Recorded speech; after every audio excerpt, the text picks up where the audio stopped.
लहसुन कितने का है? 400 रुपए किलो चल रहा है लहसुन। सोना सस्ता होगा पर लहसुन ये हमारा बजट जो है ना बहुत ज्यादा बिगड़ रहा है। सैलरी किसी की नहीं बढ़ी। Inflation pressures are likely to linger in Q3 of the current financial year and start easing only from the Q4 of the current financial year. के मध्यम वर्ग ने इनकम टैक्स के द्वारा कॉर्पोरेशन टैक्स से ज्यादा पैसा इस बार देश के मध्यम वर्ग ने दिया।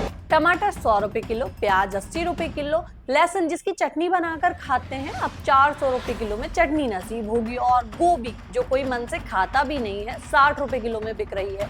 दूध, फल, रोजमर्रा की जरूरतों की कीमतें आसमान छू रही हैं, और इस सब के बीच हमारी सैलरी इतनी नहीं बढ़ रही है कि हम इसे अफोर्ड कर सके। इस वक्त से बढ़ रही है तो दो चीजें, टैक्स और महंगाई। और पता है घट क्या रहा है? रुपया जी डॉलर के मुकाबले 7 पैसे गिरकर 85.11 पर आया है। क्या मिडिल क्लास सच में खत्म हो रहा है? चलिए इस वीडियो में इसकी पूरी कहानी को विस्तार से समझते हैं।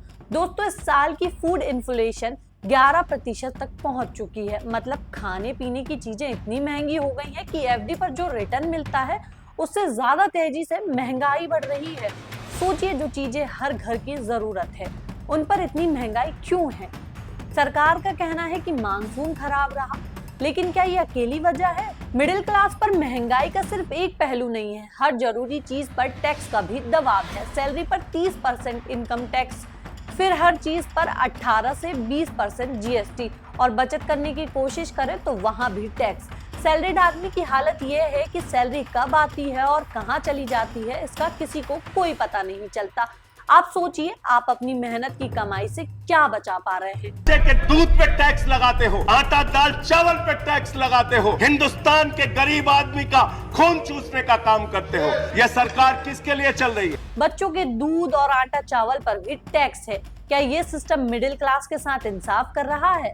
महंगाई का असर सिर्फ खाने पीने तक सीमित नहीं है, घर खरीदना आज के समय में सपने जैसा हो गया है।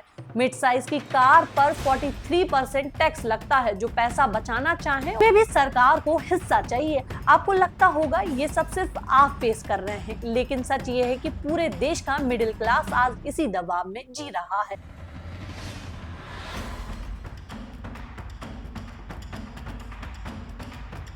वहीं 140 करोड़ लोग, $4 ट्रिलियन की जीडीपी पर कैपिटा $2800, इसमें से अंबानी और अडानी को हटाते हैं तो $2800 $2700 हो जाते हैं, और टॉप 1% को हटाते हैं तो $1730 हो जाते हैं। टॉप 5% को हटाते हैं तो पर कैपिटा इनकम सिर्फ $1130, मतलब 95% पर इंडिया अफ्रीकन कंट्रीज के जीडीपी पर कैपिटा तक नहीं पहुंच पाता है।